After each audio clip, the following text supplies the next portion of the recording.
ಗುಬ್ಬಚ್ಚಿ ಮತ್ತೆ ಹದ್ದಿನ ಜಗಳ ಜಾಸ್ತಿ ಆಗ್ತಾನೆ ಇತ್ತು. ಅವಾಗ ಚಮೇಲಿ ಗುಬ್ಬಚ್ಚಿ ಆ ಹದ್ದನ್ನ ಕಾಡಿನ ಇನ್ನೊಂದು ಕಡೆ ಕರ್ಕೊಂಡು ಹೋಗತ್ತೆ. ಅಲ್ಲಿ ಶಿಕಾರಿಗಳು ಬಲೆ ಹಾಕಿಟ್ಟಿದ್ರು. ಆ ಹದ್ದು ಚಮೇಲಿ ಗುಬ್ಬಚ್ಚಿನ ಹೇಗಾದ್ರೂ ಹಿಡಿಬೇಕು ಅಂತ ಅದರ ಹಿಂದೆ ಹೋಗ್ತಿತ್ತು. ಅವಾಗ ಚಮೇಲಿ ಗುಬ್ಬಚ್ಚಿ ಆ ಬಲೆ ಹತ್ರ ಹೋಗ್ಬಿಡತ್ತೆ. ಆಮೇಲೆ ಅಲ್ಲಿಂದ ಸಡನ್ ಆಗಿ ಬೇರೆ ಕಡೆ ಹಾರೋಗತ್ತೆ. ಆ ಹದ್ದು ತುಂಬಾ ಸ್ಪೀಡಾಗಿ ಹಾರ್ತಿದ್ದಿದ್ರಿಂದ ಅದಕ್ಕೆ ಸಡನ್ ಆಗಿ ಬೇರೆ ಕಡೆ ಹಾರಕ್ಕಾಗ್ಲಿಲ್ಲ. ಆದ್ರಿಂದ ಅದು ಬಲೆಯಲ್ಲಿ ಸಿಗಾಕೊಂಡ್ಬಿಡತ್ತೆ. ಆಮೇಲೆ ಶಿಕಾರಿ ಬಂದು ಹದ್ದನ್ನ ತಗೊಂಡು ಹೋಗ್ಬಿಡ್ತಾನೆ. ಆಮೇಲೆ ಚಮೇಲಿ ಗುಬ್ಬಚ್ಚಿ ತಿರ್ಗಾ ದಪ್ಪ ಪಪಾಯ ಮರದತ್ರ ಬರತ್ತೆ. ಚಮೇಲಿ, ತುಂಬಾ ತುಂಬಾ ಧನ್ಯವಾದಗಳು. ನೀನ್ ತುಂಬಾ ಒಳ್ಳೆಯವಳು. ನೀನ್ ನಿನ್ ಜೀವದ ಮೇಲೆ ಆಟ ಆಡಿ ನನ್ನನ್ ಕಾಪಾಡ್ದೆ.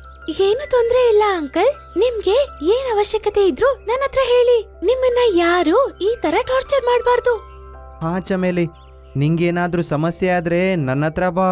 ನೀನೆಲ್ಲಾ ಸಮಸ್ಯೆನ ನಿವಾರಣೆ ಮಾಡ್ತೀನಿ ನಾನು.